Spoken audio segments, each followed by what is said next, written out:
Okay, what's going on, guys? Let's try this one more time. I'll do this with audio this time around. That should be helpful. Okay, so first of all, go down, open up your page, um, get to your fan page first of all, right? Um, then you're gonna go in to create an ad. So basically, where I go to create an ad, I'm just gonna go over creating an ad really quickly with you guys. You should know how to do that right now, but I'm gonna show you quickly how to use Power Editor. Um, and this is just going to be basic. I'm going to rush through it because most of this is in the training. But so go up here, go to Power Editor. I create all my ads in Power Editor. When I view my ad data and things like that, I use Ads Manager. So then select your ad account. Garrett James 1 is the one I use. Go into there. Okay, so let's go create campaign. I'm in the campaign level. Sorry, just so you guys see this. I'm in the campaign level. Create campaign. I always create campaign right from the campaign level. Use a guided creation.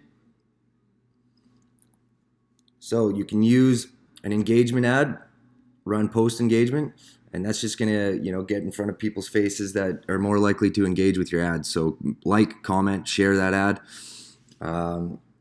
I really recommend it for people getting started, especially because if you have the time to actually engage with everybody, it's definitely beneficial. Basically, you're going to spend less money getting leads and things like that if you're just doing it through engaging with people, especially if you learn how to talk to them. With conversions, it can cost you a little bit more money, but a lot less time, if that makes sense. And so with your engagement, with your post engagement ad, you're going to do that. Like I said, go to post engagement ad, create, boom.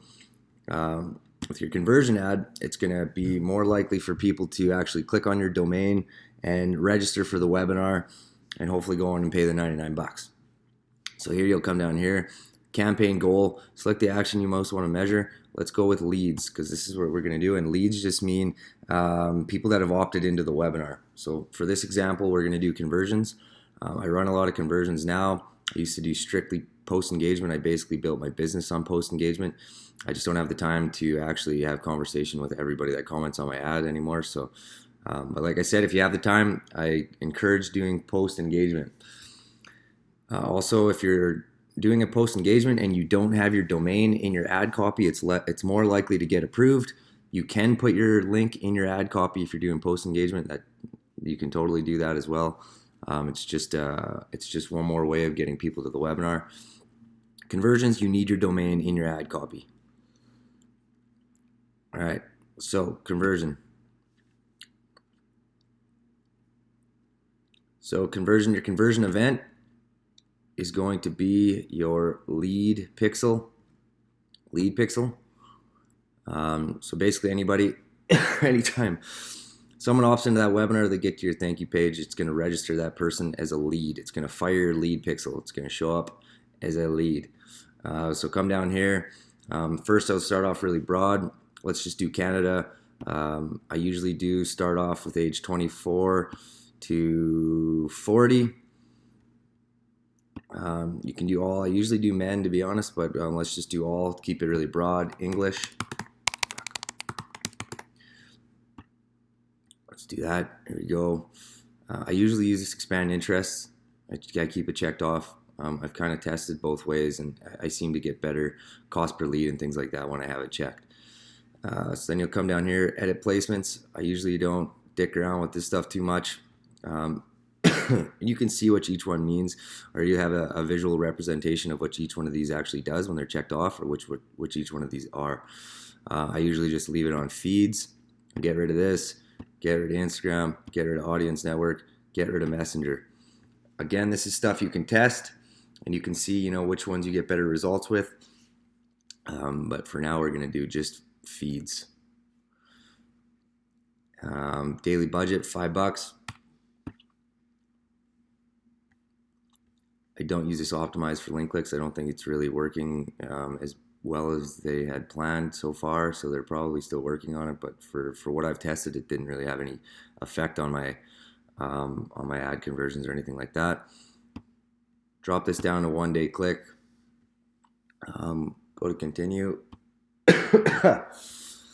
So here, the difference, quick difference between a dark post and an existing post. A dark post is when you come in here, create new ad, select a single image or single video directly from your computer.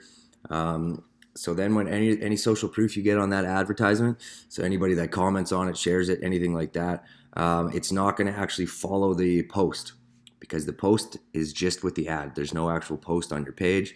So as soon as you delete that ad, all of those comments and stuff go with it. So I don't really recommend it unless you're split testing like multiple, let's say pictures or ad copies, and you don't want 10 different ads on your, or 10 different posts on your page that all have the exact same picture with different ad copy, or 10 different pictures that all have the same ad copy. Is that what I just said? No. So if you see what I'm saying, so in that sense, it's definitely, it's good. It's beneficial to use dark posts. But for the most part, use existing posts so you can actually build up that social proof. It looks good on your page as well when they see a whole bunch of people have engaged with that post. So boom, we're going to go use existing post. Okay, this is, you can select your post from here, right? Select a page post. This is your page. Select your page. It should be there already. Select your page post you want to use. We're going to just use this one, first one that's up. Boom, confirm. So this is creating an ad. Boom, my ad's approved. And if you're just starting out and you haven't really ran a lot of ads, lots of times your ad will go into review. Don't worry about it. Don't stress about that. That's just the way it goes. Usually it'll sit in review for a bit of time, sometimes a while, but nonetheless, that's kind of how it goes when you start out. Once you start running a lot of ads, they get auto approved a lot. So continue. So now we have the ad. So now let's say, for example, I'll let that ad run for 24 hours. I'll come back the next day. I'll use Ads Manager to actually see what kind of data I've got on that ad. So this is for last month, keep in mind, just because lots of the ads, the ads I was running last month, I shut off, so there's no data for this month on them. And the ads I created this month obviously have no data, because this is all for the last month. So I'd come in here. Where's the ad I just created? Must be this one, I'm guessing. Yeah, okay, so this must be the ad I just created. Conversions. You can name it whatever the hell you want. But for now, this is what it's going to be called. Sorry. So yeah, I'd come in here.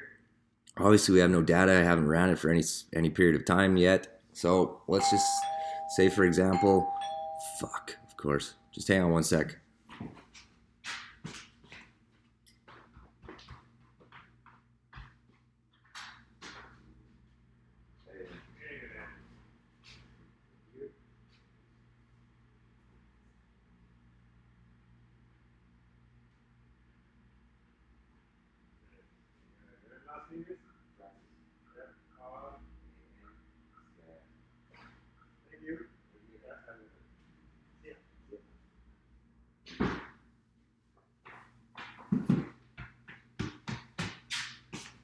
All right, sorry about that, guys. Fuck. Ukon delivery, a lot of that. Okay, so let's say, for example, you come in here in 24 hours and your cost per lead, and also to see what your cost per lead is, you guys should know how to set up your custom columns. I have one set up for conversions here. I've set one set for post engagement. So let's go to customize columns. Just a quick review. Go in here. So these are the things you're gonna want, especially if you're doing conversion ads. You want to see your website leads. You also want to see your cost per website lead. So you check off website leads, cost per website leads, conversion value too if you want. Check those all off. Come back, comment, post comments, cost per comment. Those are another two good ones. Apply. So then you'd have a customized column like mine's named conversions. So I have all that data. So let's say you came in, your cost per lead was, if it's around $2 to $3 or lower, then that's good. That's considered good. If your cost per comment's around $2 to $3 or lower, that's also considered good. So then you're like, okay, sweet, it's doing decent. Then I would come back in here, go to Power Editor, again, because we're going to create some ads now and do some split testing.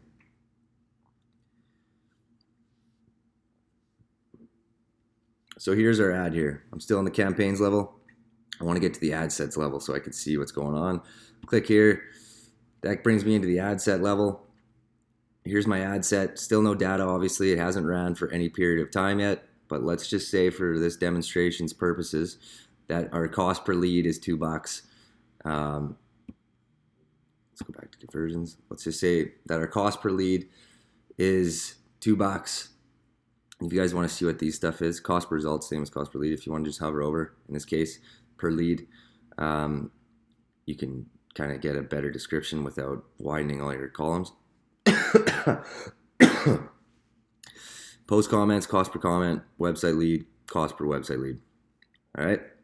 Oh, another one. Sorry, I forgot. When you're going to do your customized columns, also put in search for website purchase, conversion value, website purchases, and cost per website purchase. Website purchase. You can even do this cost per website checkout initiated. So if they're at the checkout page to pay, they don't follow through, it'll still register here. So you come in, cost per lead's good, everything's good, sweet. I'm going to duplicate this. Depending on your ads budget, right? I understand that, you know, people can't spend. It's pretty hard to test and split test with like any less than $15 a day. And you don't have to. That's just for this split testing process. You don't need to spend $15 a day for the entire month. But just to split test and narrow it down, you're going to have to spend that amount of money for at least 3 to 4 days, right? So I'd come in here.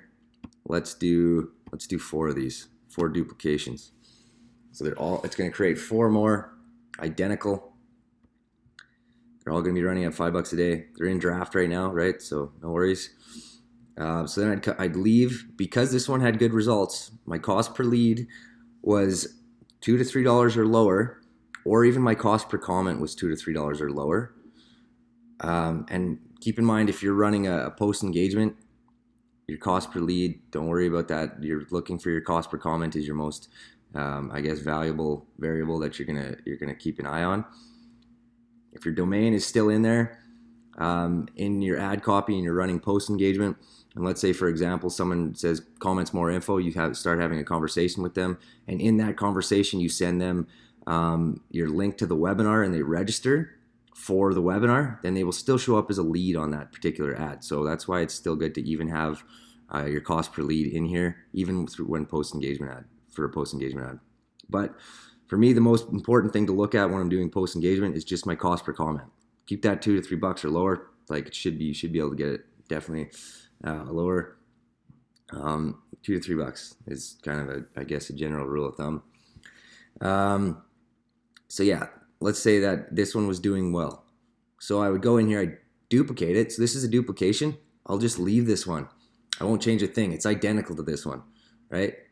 It's just like increasing the ad budget on this one to $10 a day, except it doesn't fuck with the algorithm or anything like that. So I just duplicated it, left it exactly the same. We're not touching it. So then I'll go into this guy. Let's go edit this one. So for example, this one is 24 to 40. So let's just try with the age range. Let's try split testing the age range. So let's do this one, 25 to 30. I typically don't go below like 23 when I'm doing age, because, you know, they might not have any credit established. They might not have like a solid career or anything like that yet. That's just what I found from my experience. So you can test it, but I usually avoid it. So let's do 25 to 30 on that guy. Let's go this one. 30 to 35. Sweet. And let's go this guy.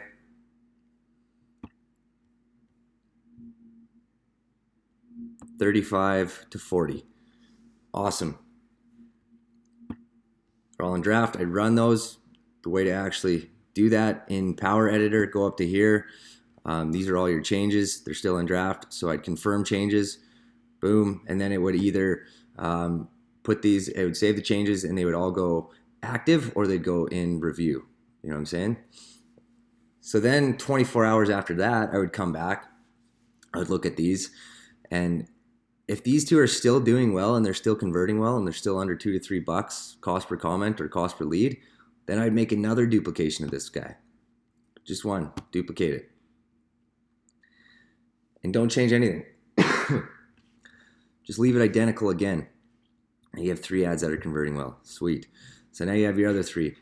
You can come in here, and a good thing to do, good practice, I guess, is to change these so they reflect your ad set. So you don't have to go in and see which one or which ad set is which, basically, or what variables you've changed. If I put this one, 25 to 30, 30 to 35.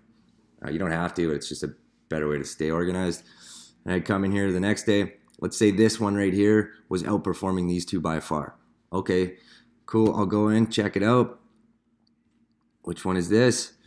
All right, 24 to 40. That's one. Okay, fuck, that's not one of the ones I split tested. Sorry. Let's say this guy was the. Let's say this guy was the one that was performing the best. Okay, 35 to 40. Okay, sweet. That one's 35 to 40. So then I would go change the other 2 that I created the day prior when I did 35 to 40, blah, blah, blah, right? 30 to 35, 25 to 30. I'd go in here, edit this guy. This one's 35 to 30, 35 to, fuck, I'm sick. So 30. The other one was 35 to 40. So I'd go in here, I'd change this one, 35 to 40. So it matches the other one, right? Go to this one.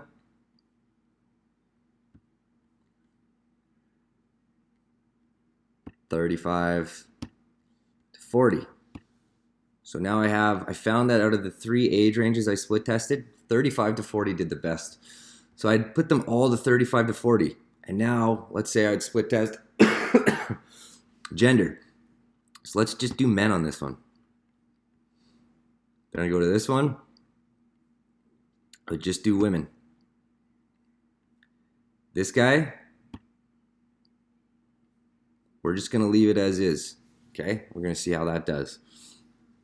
Then let's say the next day I come back 24 hours later and I find out that this one's doing better. So 35 to 40 women, they're doing the best. They're performing the best. So then I change these 2, 35 to 40 women. And then from there, I guess like the next variable you could split test would be to try Canada and the United States on this guy. And then I would go to this one, try Canada, try just the United States. So then I'd have one running 35 to 40 women, United States. 35 to 40 women, Canada. 35 to 40 women, Canada, United States.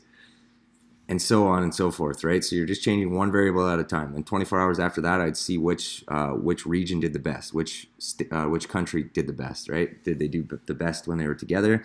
Canada and the United States. Did just the states do better?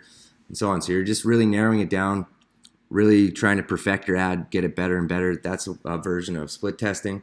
It's kind of a basic way to split test. If you can do this forever, right? You can get to the point where you're just, you're split testing just a single interest for each ad, things like that. So you can play around with it. And yeah, so that's how you split test. I'm going to show you a bit of a shortcut, I guess, on split testing. And I still recommend you do it this traditional way like this, and you actually do it the old-fashioned way. And it's really good to do that. I still get good results doing it that way. Another way to kind of, I guess, like I said, a bit of a shortcut is to use the breakdown tab. So let's just go, for example, I'm going to look into something that has a lot of interaction, a lot of conversions.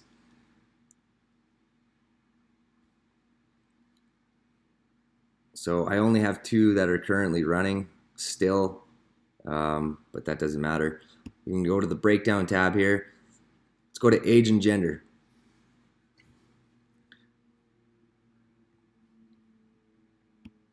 Okay, sweet. It's broken down for age and gender. I can see here my cost per lead. Here's my leads here. We can go here so you can actually see. Website leads.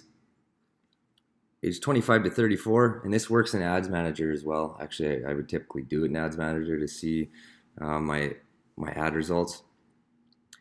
But you can use the breakdown tab as well. So I'd come in here. Look, age 25 to 34, I had 43 leads. Age 35 to 44, no leads. Here, 25 to 34, male, 64. 35 to 44, 3. So then I would go and I would duplicate this. And then when I went into my ad set, I would just duplicate it. And then I would go, instead of having a broad age range, I would just narrow it down, 25 to 34, male. That's where I'm getting all of my results, right? Hope you guys understand that. There's all kinds of things in here. You can also go to region. Let's take a sec. So this one here, let's see if so I targeted Canada and the States on this one. So as you can see, website leads, 292, 82 cents cost per website lead from British Columbia, 298 from Alberta, Utah, 83 cents, right? Not a lot of website purchases from these. So like if you're website purchase is when people actually go in and pay the 99 bucks. They watch the webinar or whatever, they register for the webinar, and then they actually go follow through and pay the $99. We're not going to get into that. Even if that cost per website purchase is like $200 or something, you're still golden. But we're not going to get into that right now. So yeah, you can find out exactly where your results are coming from. Lots of this shit. So you can go in and create an ad, and you can target specific states, specific provinces, wherever you're getting the best results from. And yeah, that's kind of a bit of a shortcut, I guess, if you would say, using the breakdown tab. And yeah, I guess that's pretty much it.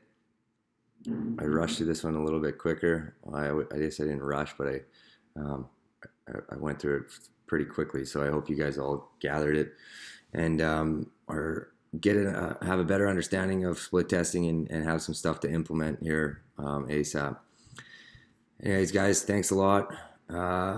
Hopefully this helps. And yeah, I've had a lot of questions about split testing lately, so hopefully this kind of clarifies things a little bit for you guys. Awesome. I'll post this in I'm not sure where I'll post it. I think I'll just post it on the page like I did before, but I guess you'll see it wherever it is. And yeah, check it out. See you guys.